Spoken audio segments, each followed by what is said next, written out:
So, hi guys, I'm Courtney Gabris. I have muscular dystrophy. I survived a stroke, and now I am doing my new podcast, Chats with Courtney, and we have our first guest, Rayven. Hi. So, hi. So, introduce yourself, Rayven. I am Rayven. How old am I now? 30. Oh, for some reason I thought I was 26. I just turned 30. I'm going on my second year of being in a wheelchair. I am a C6, C7 quadriplegic. I broke my neck, which is very interesting. Yes. So we talked about the topics that we want to discuss. I know that you are travel bugged. You went to all these places and end up in Hawaii. So can you talk about that? Yeah. I was in Florida, and yep.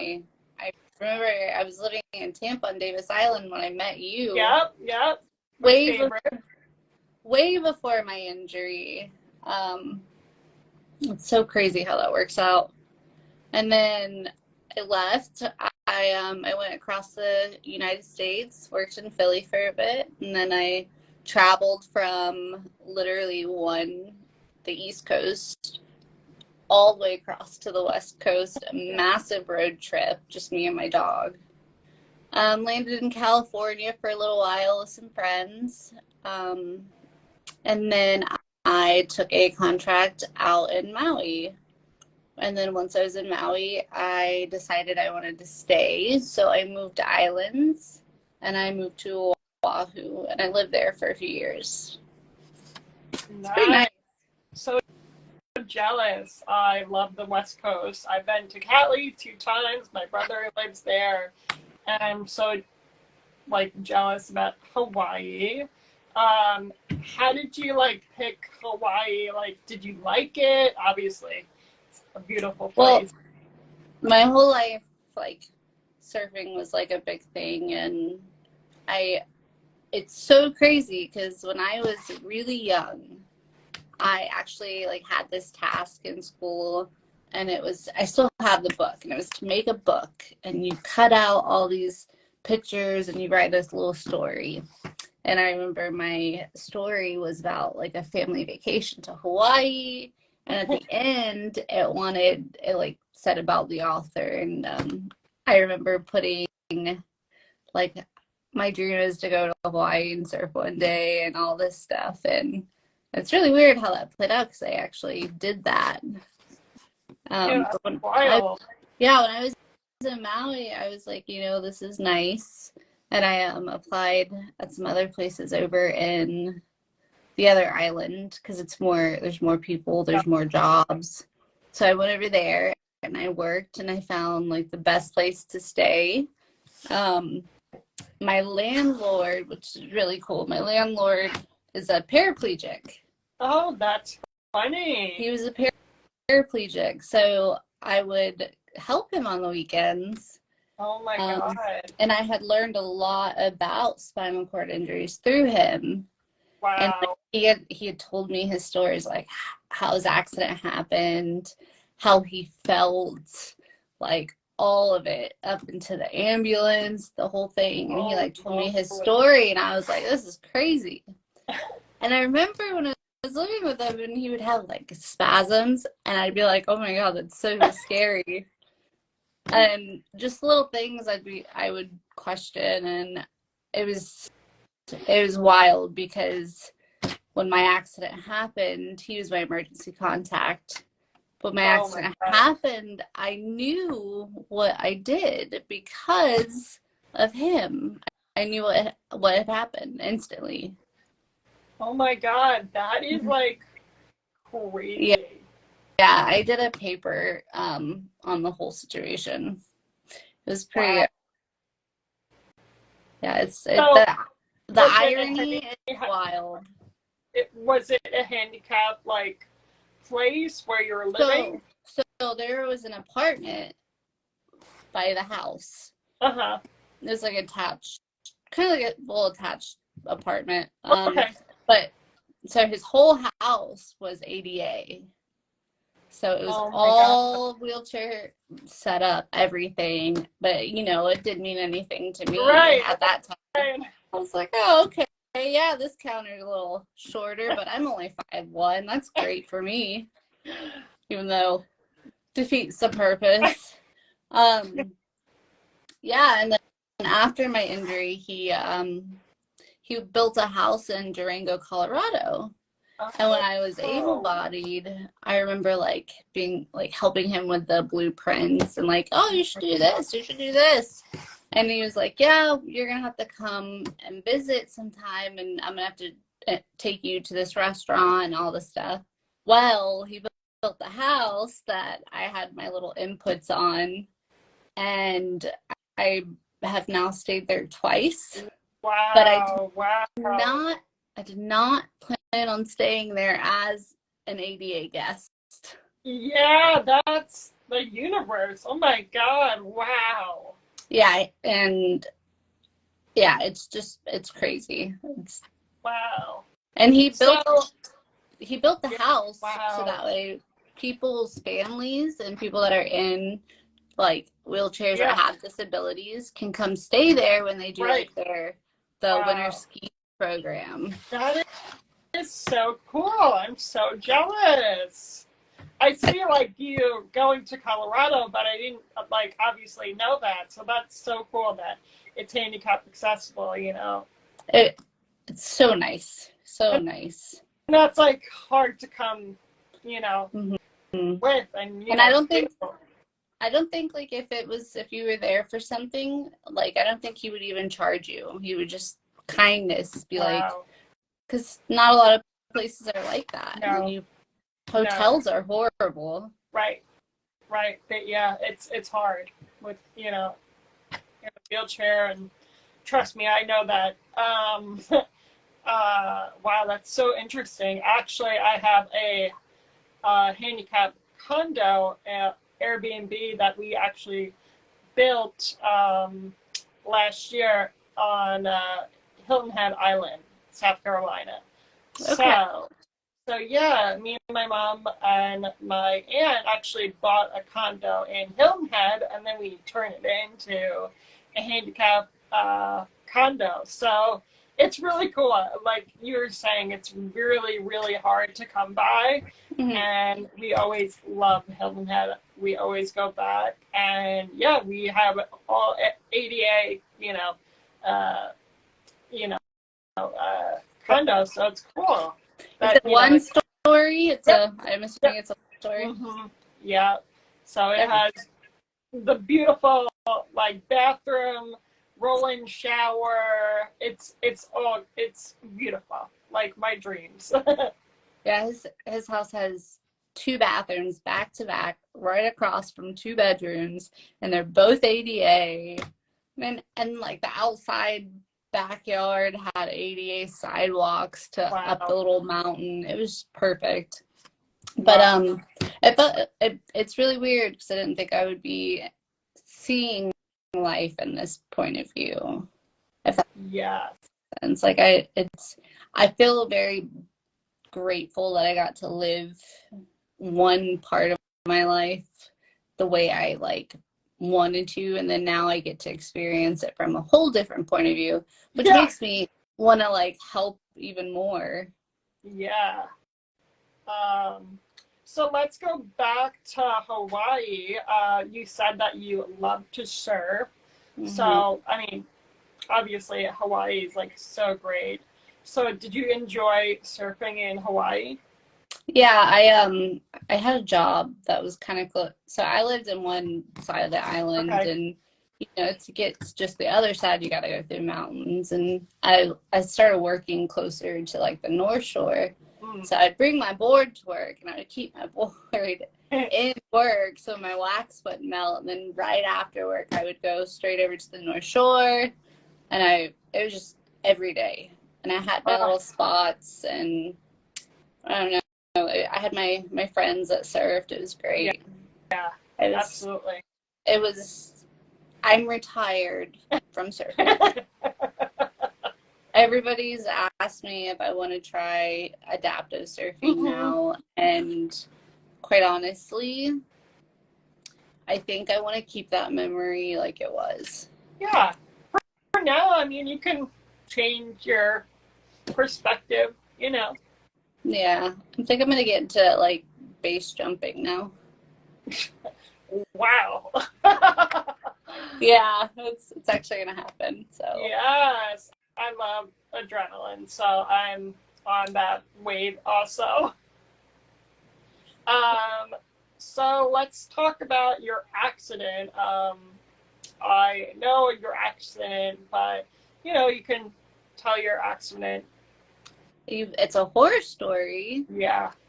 It's definitely a horror story. Yeah. It wasn't handled properly. It was a catastrophe. So I made friends with this girl, and I'd hung out with her maybe twice prior. We went out to eat in downtown Waikiki at this restaurant, and we were having like a girls' night, dressed up. And I have like the last picture I took before my injury, and I was in my dress, and it was great. It's girl night. And we ended up going to one of her friends' work, picking them up, and then going to one of their friends' house. And I was just like, all right, let's go meet new people. I remember there's a really cute guy there, and we were all like hanging out outside. And then some of us were like, let's go swimming. And it's Hawaii; everybody's got a bathing suit with them. And I was like, okay. And we walked. The pool was so far from the porch, which was odd. I thought it was strange. But we walked way over to the pool. There's no lighting at all. It's dark. And we're like, all right, we're all going to go swimming. Right. Yay. Yes, we were drinking. And the cute guy came too. And I remember I was like the first one to jump in. And I dove in head first. But I was expecting more, so like people dove in water and like scrape their chin on the bottom, but like, oh, I'm okay. That's what I was expecting, but when I dove in, it was like a giant shock through my whole body. And then I remember like being face down in the water, and I saw my hands like floating up next to me, and I was like, this is weird. And I was holding my breath this entire time, trying not to panic. And I tried to like roll myself. I could not roll over. So I'm just sitting here in the water, and I'm like, yep, I know what I did. I broke it. I broke something. I didn't think it was my neck, but I just knew I broke my spinal cord. And I tried to roll over, and I remember laying in the water, and I was like, please God, someone just flip me over so I can breathe. Yep. And the guy did. He flipped me over, and he like had me in his arms, cradling me. So my neck went from that to being propped up on his arm. And he was like, I remember I couldn't move anything, and my wrists were the only thing that I could move. They were just flailing everywhere. I couldn't feel anything. It was instantaneous. And I was laying in this guy's arms, and I was like, hey, I need an ambulance. And he was like, oh no, this happens all the time. And I was like, no, I need an ambulance. I'm telling you, like, please give me an ambulance. And then no one wanted to listen. They're like, it'll be okay. So what do? They picked me up out of the water with my neck like hanging. It was so bad. And like I remember like they like picked me up, and my knees came to my chest, and I couldn't feel it. I was like I could have licked my kneecap and not have felt a thing. It was so close to me. I was like, I'm not that flexible. Like, this is insane. And so they laid me on the couch for all these people to see in this spectacle. And I'm just like, please, someone just call me an ambulance. Right. And then they propped my head up on a pillow. Oh. I just want to say, if you ever have a head injury, please stabilize you're not supposed to move anyone. Just stabilize their head. Yep. And, you know, it's my fault for jumping in. Yes. And the whole stability thing, you know, some people don't know. But when someone says call an ambulance, you should probably call an ambulance. Yeah, it was pretty bad. And I remember the whole ride to the hospital. Wow. I now have PTSD with ambulances. Absolutely. Yeah, me too. Like, yeah, I'm not, see them go down the road, I hear them, no. And then I remember getting to the hospital, and this is a hospital I used to work at. So I'm coming into my old work on a gurney with a neck brace on, and I remember them in the ambulance, they're like radioing the hospital, and they're like, yeah, I have a 28-year-old, and they said paralyzed, and that's when I was like, no. I was kind of freaking out, and I was actually screaming when I came into the trauma bay. And I remember they called my landlord because he was on my file from when I worked there. And then I was like telling the nurse while they're all like running around me doing all these workups and stuff. I told the nurse, I said, hey, call this number. Call my mom. She's back in Florida. So she called my mom. And then all this stuff is going on. And I remember them rushing me to like get a CT to make sure I didn't have any head bleeds. Yep. And then I remember that's when my breathing was starting to get obstructed. And then after that, I remember going to the emergency room. I looked up, I saw the propofol, and I said, good night. Yeah. Wow. And I woke up 3 days later, or not 3 days, 4 days later, 5. Woke up in the hospital, and yeah, it's been a fucking journey. Absolutely. I mean, imagine like you're in Hawaii and your mom is in Florida. I just like, it's lonely, isolating, and I oh my God, I mean, thankfully my mom was in Tampa, but I can't imagine like you in the hospital and that your mom is in Florida. Yeah, so when they called her, they were like, we're going to take her back to surgery. And she didn't want to leave Florida until she knew if I made it out of surgery. Oh my God. It's like, why do you want to be on a plane not knowing anything? And then I woke up and she was there. My landlord, I guess, had visited me every day that I was there.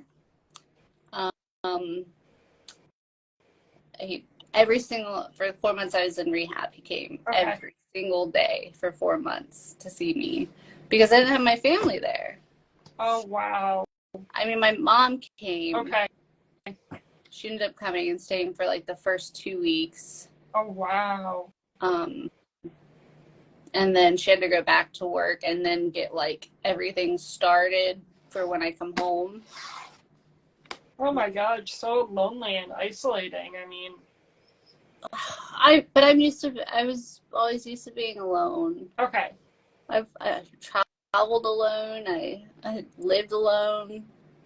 I liked being alone. Okay. And now I'm not alone, and it drives me insane. Oh my God, yeah, me too. How was that rehab stay? Did you gain anything or? Well, I gained 2 good friends. Okay. I dated one of the guys while I was in rehab.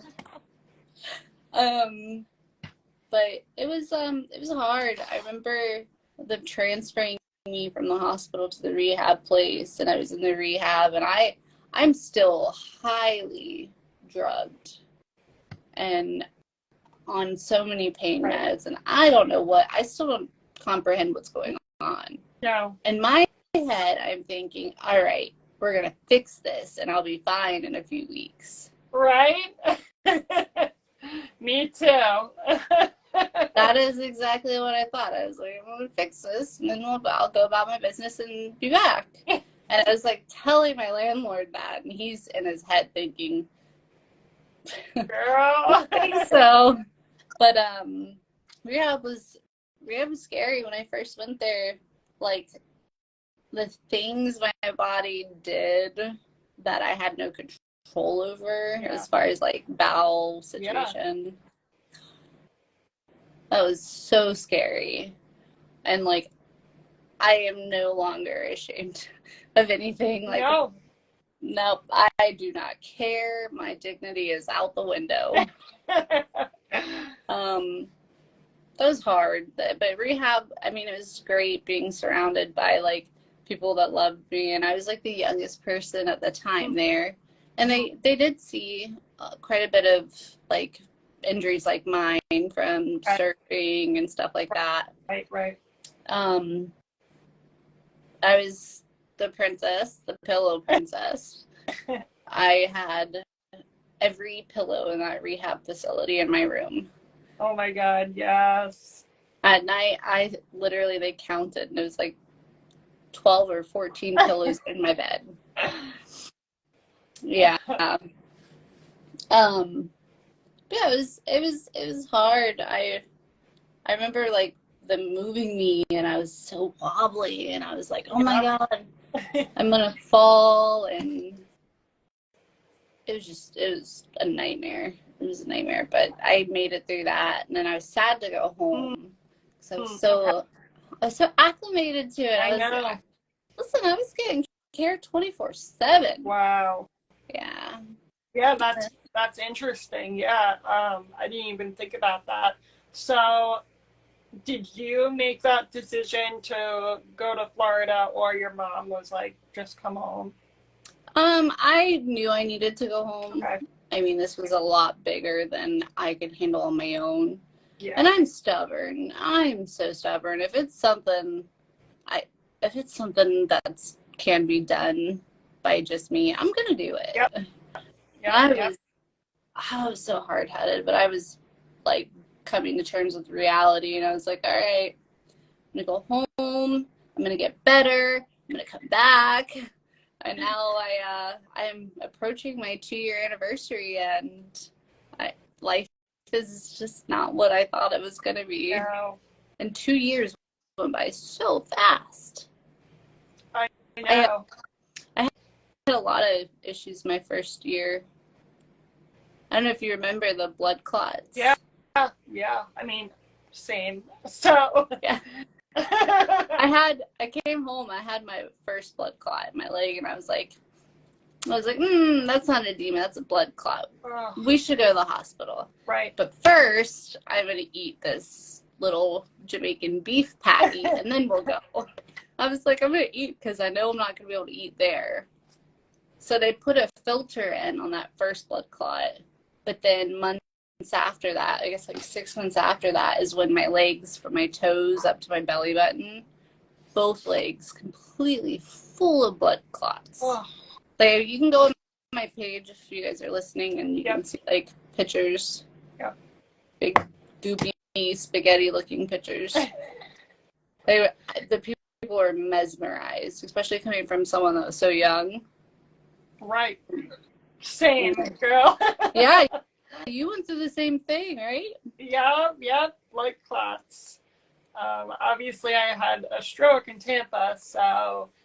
I remember. Yeah, I mean, it rocked my world. I mean, the same thing that you said. I mean, I woke up 4 days later in St. Joe's, and my family was there, and they were like, yeah, you had a stroke. I'm like, what the hell is a stroke? I'm so young. I was 22.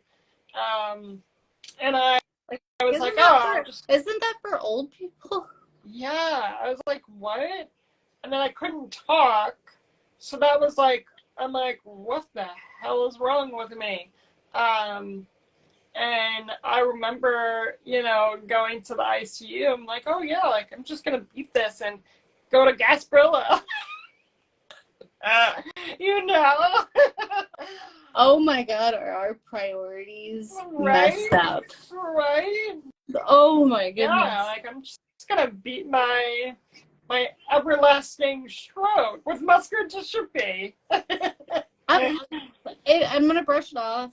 I'll be fine. I'll still make it. I feel like there's something coming up that I was like, oh, I'll be good. I'll make it to this. And I never got to make it.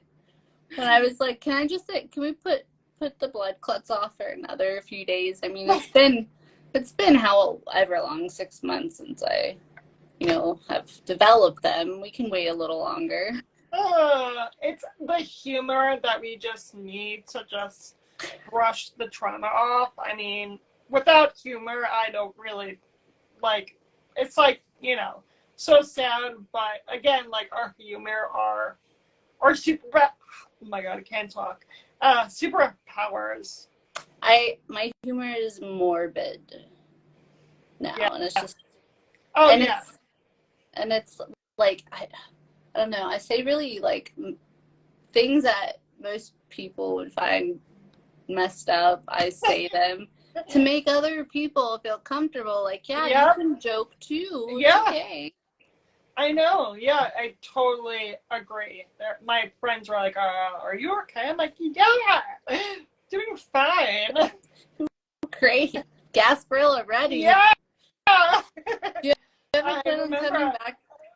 I remember I was in college at UT, and my mom was like, "Okay, like we have to call the college because it was January, so it was, December break." My mom's like, "You have to drop out." I'm like, "No, I'm not gonna be like, okay." Mom's like, "You can't even spell it, Courtney."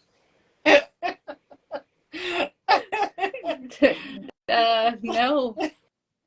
No, Courtney, you're gonna drop out. And I was okay. I'm gonna, go to the next semester. And my mom's like looking at me, and she's like, "Yeah."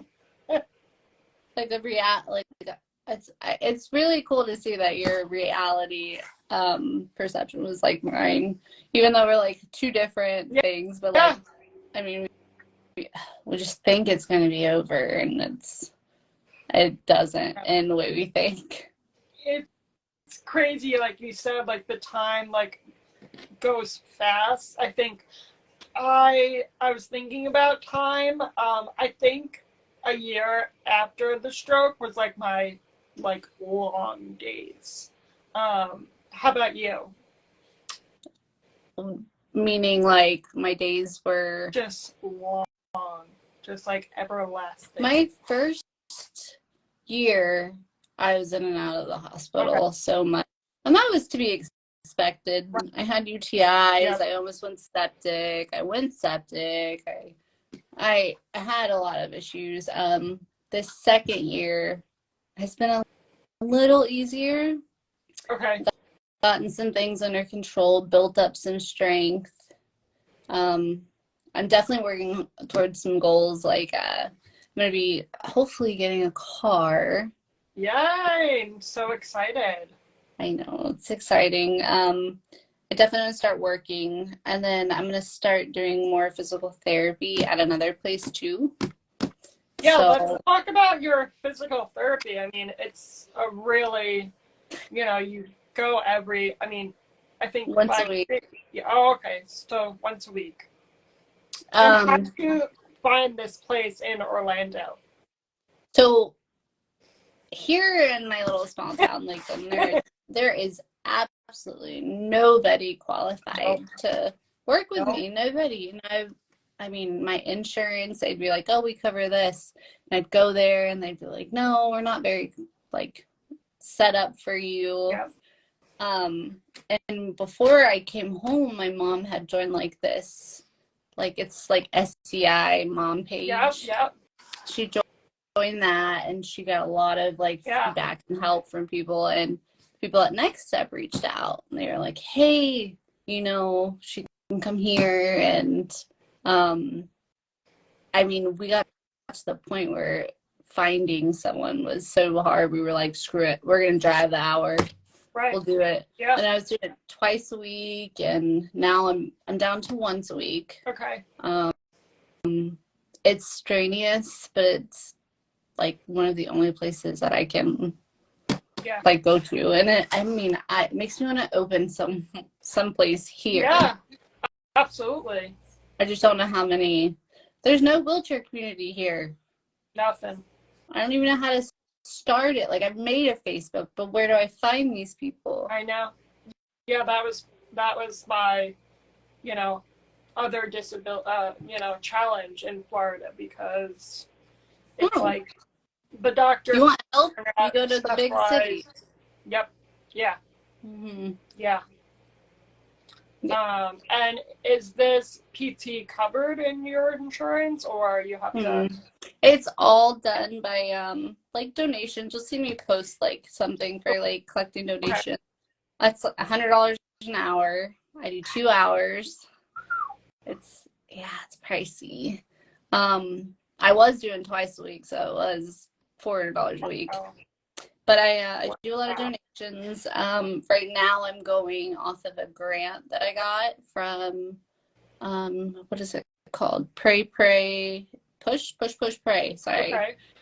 Push, pray. And they're great. They've been helping me with this next few months.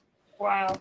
So I think people don't realize that disability is so expensive, and people think that the insurance covers it all. Like, I am grateful for like the Medicaid part of it, and the doctors. The money is shit. Yeah. Like, I think I'm getting paid like the highest amount you can make on disability. Yeah. I'm maxed out. Like, and it's like doing. It's not much. Yeah. It's not much. So if I want to get a car and I want to do these things, I'm going to have to start working at least like 3 days a week. My goal is to work Monday, Wednesday, Friday, and then Tuesday, Thursday therapy. Wow. But yeah, disability is expensive. I came home and like the items that we bought that we were like, oh, this will work, this will help, this might be good. Like, spent so much money and stuff that like just never worked, never used. Right. And then I can't tell you how many phone cases I've been through to find something adaptable for me. Right. Me too. It's insane. Me too. It's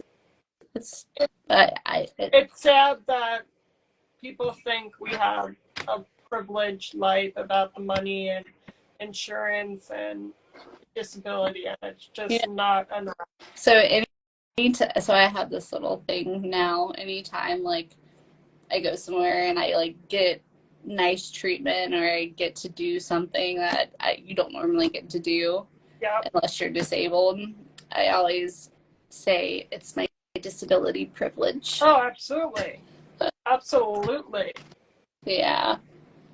So you've had some bad travel stories. What? You've had some bad travel stories. Oh, yeah. I mean, JetBlue broke my wheelchair. Went down to Tampa 2 years ago and came back, and they broke my wheelchair. I mean, it's so often, it's kind of crazy that people don't realize traveling with a fold-up wheelchair, because my wheelchair is foldable. You have the electric foldable one, right? Yeah. And that's my savior, because after the stroke, they gave me that chunky wheelchair, the $30,000 woohoo, but it doesn't travel. Yeah. So it's in my garage, and I don't use it because I travel like often. So I found this foldable wheelchair, and JetBlue broke my wheelchair. I've seen horror stories in our disabled community, and it's pretty fucked up. I just did a layover flight twice when I went to Colorado with my chair. This is my newer chair too. And yeah, it's scratched up a little. I don't mind. I mean, it's gonna be scratched from myself anyways. I hit everything. But the only incident I've had so far, thank God, knock on wood, was my grip on my tire came off. And I was like leaving the airport in Albuquerque, and I was like, wait a second, this feels weird. And I looked down, and it was gone. And luckily, we ran back to the gate, and we told the guy, and he was able to get that piece out of the hold for me before the plane took off. I was like, thank God. Oh my God. It's just like, to travel with the disability, you just worry about like everything. Traveling's not hard. It's just the breaking of things. Like getting on an airplane, I get to go first. Right. That's fine. Yeah. Not a problem. I get to be lifted. Not a problem. Right. You know, I'm well taken care of. Right. But it's not having my belongings with me. My mom says that it's our legs, and it's, when they break my wheelchair, my mom's like, that's Courtney's legs, like they don't think. Well, there goes Courtney's ankle. Yeah. Yeah, did they pay for it? Yeah. In like a month. But yeah, I mean, it's the reality of being disabled traveling. It's ridiculous. And like supplies that I have, they're like, oh, insurance will cover that. They'll cover it in 3 months and 5 business days, and I will have already have gotten it myself. It's horrible. And the loops that we have to jump through to get things. Yeah.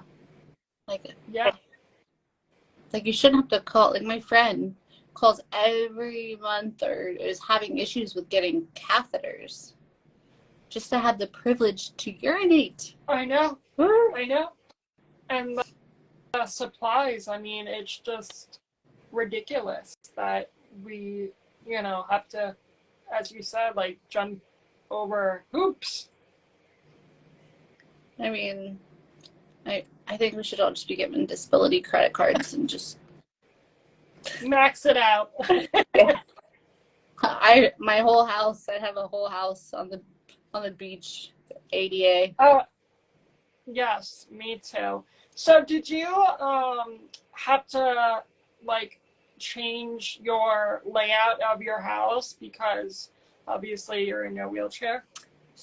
So when it happened, my mom was in the first house that she'd ever bought. Okay. And it was like my family home growing up, and it was little, 3-bedroom, 2-bath, 2.5 bath, but they were comfortable, and they were like, they had it made. And then here I come along, so they had to sell that house, and then they had to buy a bigger house, and they ended up buying my stepdad's parents' house, and now this house is huge. We're right now, over here, is kind of like construction. Okay. Because we're putting in a bathroom for me. Good.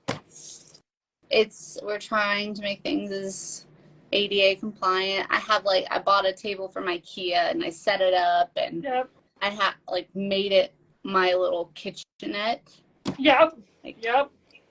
Man, it's hard. And then vocational rehab. I don't know if you know who they are.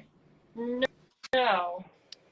So you go through them, I think it's like just by state by state. And I was assigned this guy,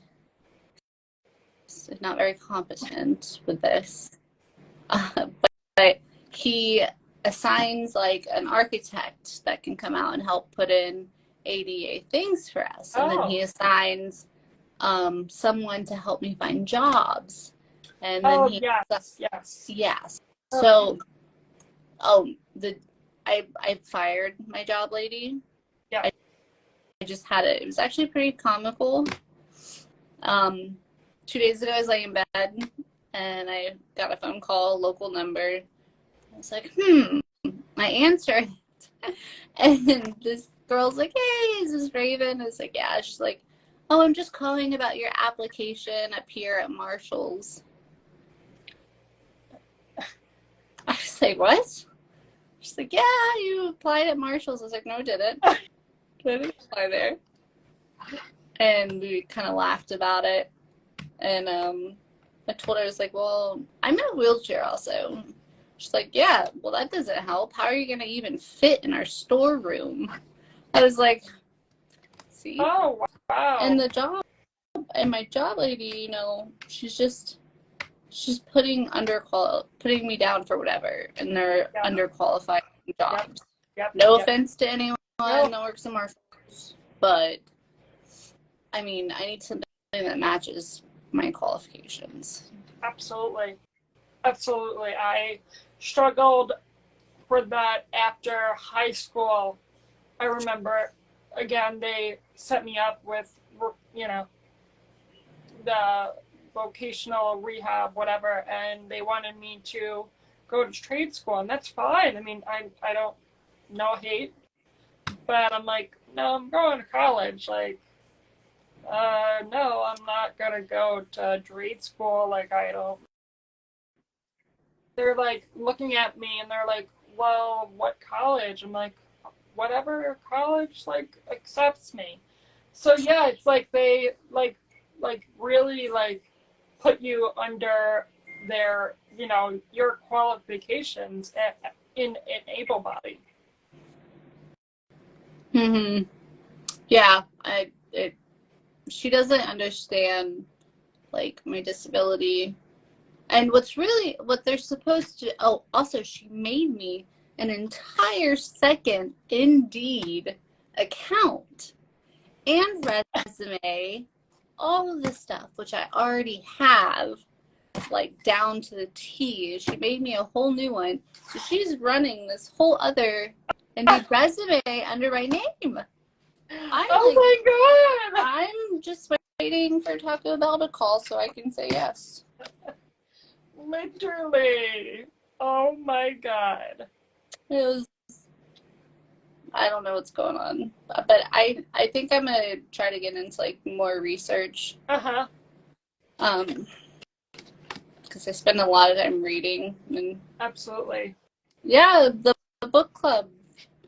Yeah, I love books. I mean, books were my savior after the stroke. Were you able to understand them though, Courtney? Yes. I literally got a membership on the Audible book club, and me and my mom had 300 self-help books. Send some self-help books my way. It really helps me calm my brain when I'm stressed, and I love books. And yeah, I mean, books are my saving grace. But yeah, I mean, I same as you, I read so many articles about muscular dystrophy, stroke, TBI. I read that stuff about my injury online. My stuff is SCIs are too unpredictable to get any kind of answer for. Yes. And you read something and that just gives you hope. That's it. Right. Yeah, because everyone's different. We're all snowflakes. Yeah. But I'm big on novels. Oh, yeah? I read probably 2 a week, 2 every 2 weeks. Okay. Big novel reader. And it's only paperback. I do not read online. No. I love my Kindle. I like my library that I have going on. I know. I want to get a library, and Mom's like, no, it's a waste of money. You have the Audible. I'm like, but I just want to look at it. It's like trophies. Exactly. Yes. You want your trophies to be seen. Exactly. And admired. are right now lined up on these shelves on my desk. And I hate it because I can't, like, stare at them. Right? And I read too many for them to even fit on my desk anymore. Yeah. So you read, and what do you do for fun? I mean, you go out and... That's a hard question. I know. Fun, but also it comes with age too. Like, yeah, fun at 26, able-bodied. Yeah, I was able to surf. That's not what most people in their lives do. Right. But that was my sport, my easy stuff. But I would go out drinking, and I think that's what a lot of people do now. And I think I'm pretty sober now. Drinking's not the same, so I don't really get off with that. I read. I love reading. That's I'm trying not to let that be an addiction. I know. I do travel. I went to Colorado twice this year. Nice. That was interesting. I've made like little trips, like weekend trips. Since my injury. I'm just kind of learning how to do stuff. Yeah. I don't know. And fun wise, I don't go outside because it's so hot out. I want nothing to do with it. As soon as you open that door, it's like you hit a wall of heat and humidity, and I am not about it. And I get AD really bad if I get overheated. Okay, yeah. Yeah, because like your body doesn't control the temperature. Yeah, I don't sweat. Okay. So it's like I call myself a hot pocket. Every time like I refer to like anyone I'm with, I'm like, all right, this hot pocket's got to go inside, guys. Yeah, I mean, I just heat up from the inside out, and it sucks. And then my blood pressure and all that stuff goes through the roof, and it's not fun. Even a spray bottle doesn't save me. Okay. Like, I try, so I tried. Like, my mom was out there, and she had the hose on me at one point. So, do you see the steam coming off of me? So, tell me about yours. Do you sweat and all that stuff? I don't really have a problem. I hate the cold because I don't have, that. That's why I actually moved to Florida, and I love like the Florida like winters. I miss that so much. And yeah, I mean the winters in New York are brutal. I love the cold. I wish.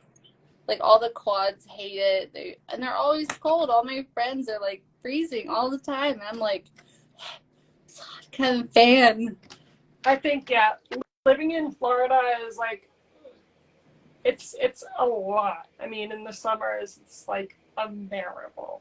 Yeah, I've put in a lot of thought to moving up north.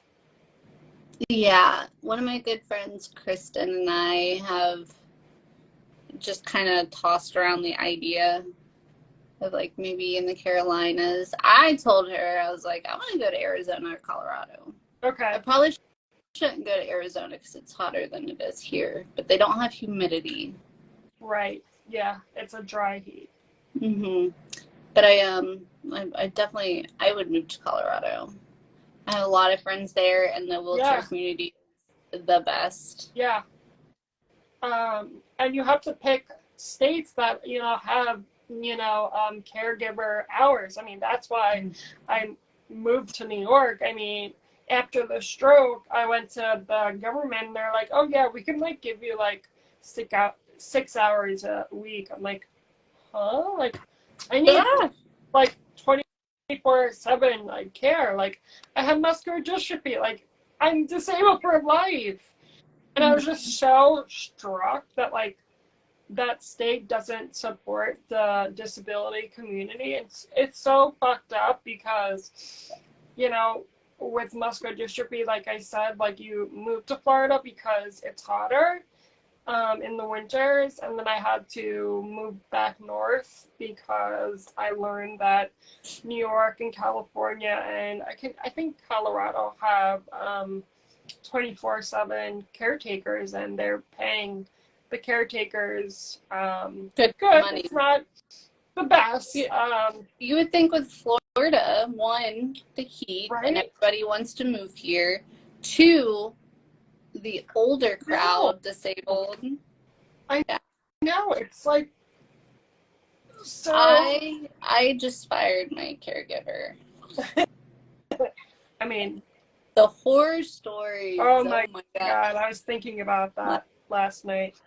The last lady I had, sweet as can be, lazy as ever, didn't listen to me. She slept on her couch, like would just go and lay on the couch and just sleep. And then like she would stay in our house for like 6 hours after she got done working, just so she didn't have to drive home and go to her next shift. And she wouldn't even like ask. She'd just be like, I'm just gonna, you know. So how many hours do you get, like, a week? Right now I'm not doing, I think I'm getting my mom paid. Okay. Getting like 15 hours to, I mean, why not? Right. Like, it's extra income. Yeah, and like, finding a caregiver, you know, in Lakeland, I know that Lakeland is like suburb, so how is like finding a caretaker? So I've only had the companies, my insurance, find them for me. That's the worst. I went through 3. Yeah. In a like span of like 6 months when I was first injured.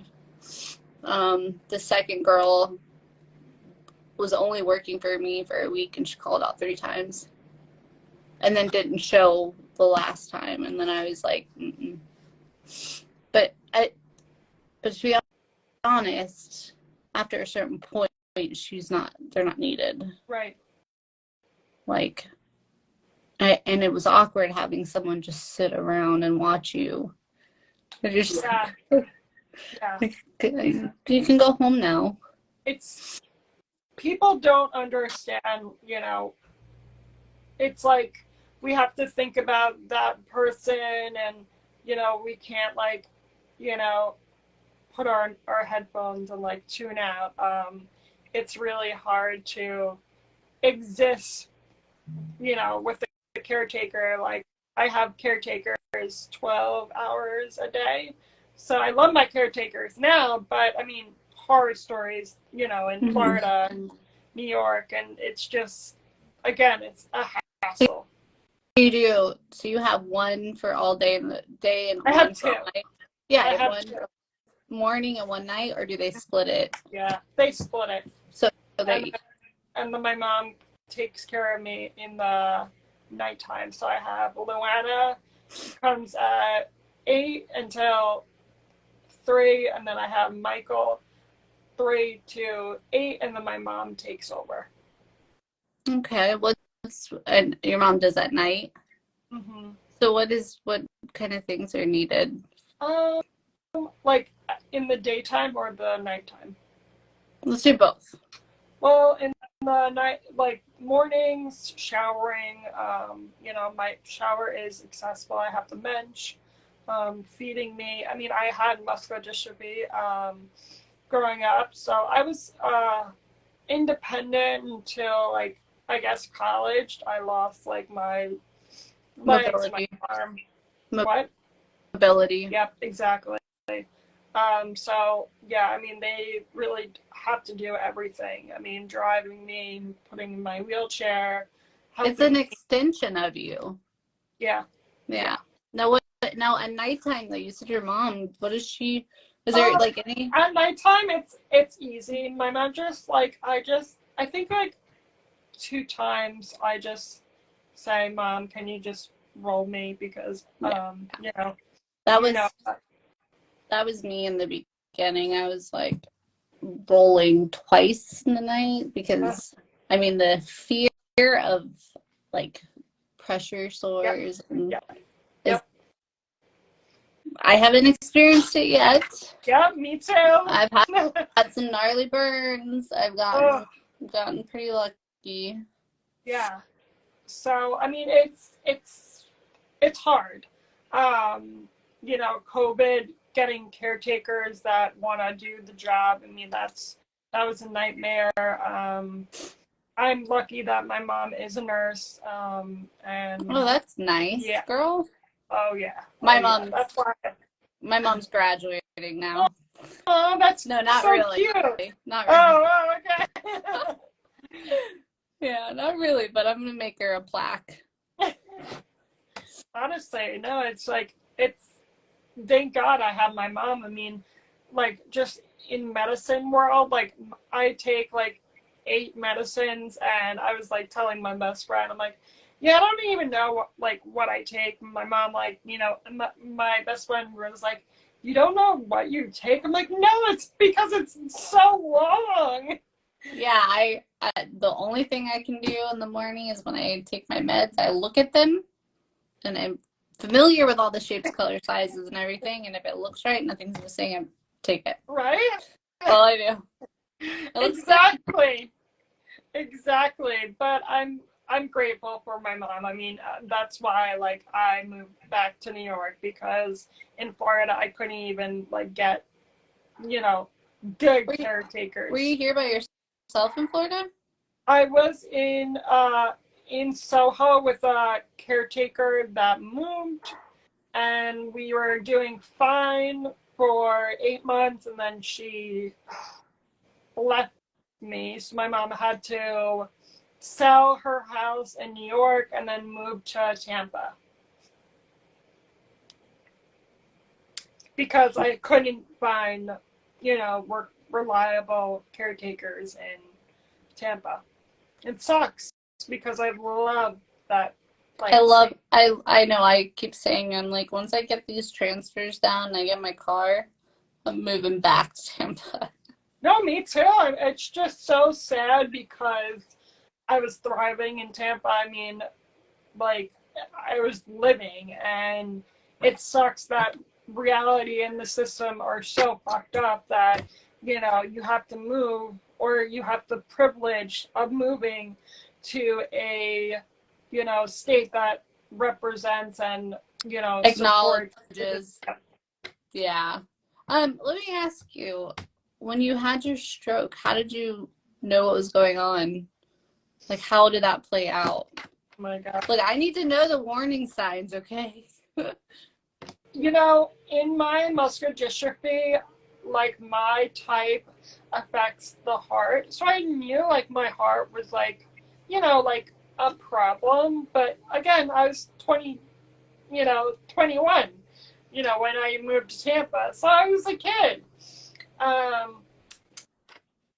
And, I mean, I did go to the doctors, and they were like, oh, your heart is, like, you know, doing fine, but again, like, the doctors don't know, like, as you said, like, we're a snowflake, you know, we can go to the doctors and they can read the, I don't know if it was like on a timer or something, but it just said, right?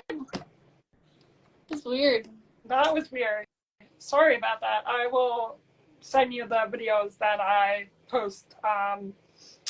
But anyway, back to my story. I have therapy at 2, so we have to end for... You're good.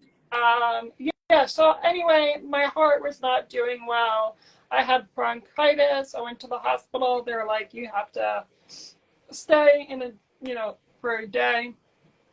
And I was doing well, and then, you know, the stroke happened. My mom was there. She was working at St. Joe's. I used to work there.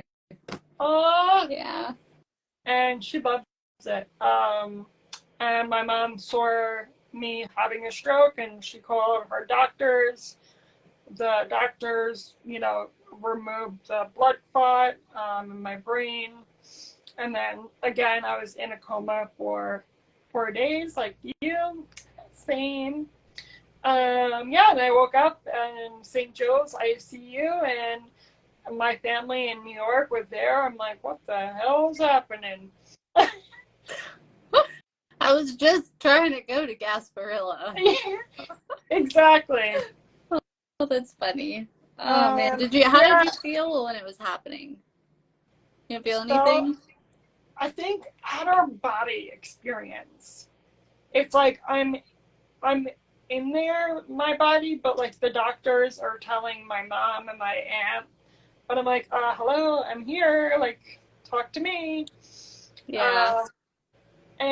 And yeah, I was trapped in my head for several weeks until I went to TGH, the rehab, and that was not a good experience. I hated it.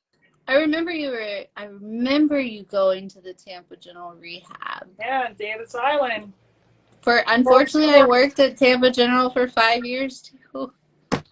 But I remember you going and being in the rehab, and I remember like you were doing speech therapy. Yep. That was intense. It was intense. I was worried, girl.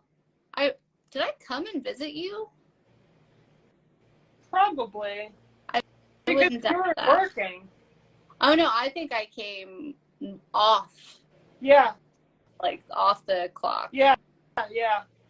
I don't know. I was just like, I really like determined like I was gonna speak, and I just didn't have that mindset. Like you said, I'm stubborn. I'm like, no, like the doctors are wrong. Like I'm just gonna, keep on trying. When you say you're stuck in your head, you mean like you couldn't talk and tell people? Yep. Yeah. They call that aphasia, and I don't even know. Like, obviously, I was so young, and I didn't know that aphasia, like, obviously, the stroke killed the brain cells, I guess. And yeah, I couldn't talk for like probably a month. Like, I can like say no or like yes. But I mean, as I said, the year later, like the first year was the toughest ever with me. I mean, my mental health was in the garbage. Like my mental health now is a roller coaster. It is. It's a roller coaster. But I will say my mental health was a roller coaster before my accident too. Me too. But for different reasons. Just everything's different. Oh, that's so scary. Yeah, I had psychosis when I was in the hospital, and I was hallucinating for like 3 days. Yep. It was horrible. Yeah. Psychosis is horrible. I thought my staff was trying to kill me. Yeah. Yeah. It's weird. And I think they don't talk about mental health after an accident. And that's why I'm like so like open to, having that discussion, because, once you like, go out of rehab, they're like, see ya, bye. Mm-hmm. Once you cross that threshold in any kind of trauma, like they don't follow up. Yeah. And it's kind of, I mean, it's rough, but the best thing that has happened was like the community. Absolutely. And even my mom, like, after the stroke, she posted in the Muscular Dystrophy Association like group, and found me a cardiologist in Connecticut that really like knows about my muscular dystrophy type, because it's so rare. And once a year I go to Connecticut and check up with my heart, and that was a blessing in disguise, because after the stroke, I think 2 years later, I was in heart failure and I had to get a pacemaker. So yeah, that was like emergency like surgery in New York. So you're a pacemaker yeah, now. Yeah. Ooh, girl. And it saved my life. I mean, thank God that, you know, cardiologists in Did you ever Connecticut. feel like kick in? No. Okay. I'm so scared. When People say it feels like they get hit by a bus. People say some crazy stuff, and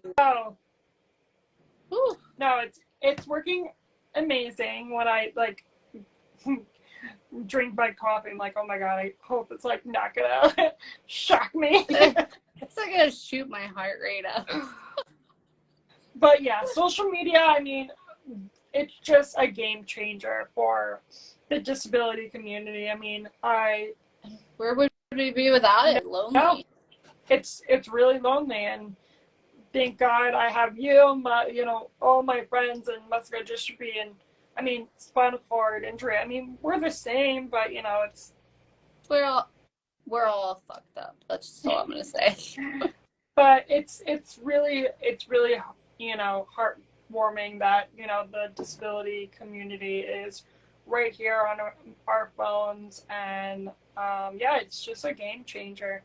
And it's everybody knows everybody. I've noticed. Like I'll meet someone new and I'll be like, hey, what's your Instagram? And then I'll be like, oh shit, we're friends with like 18 other people. Yeah.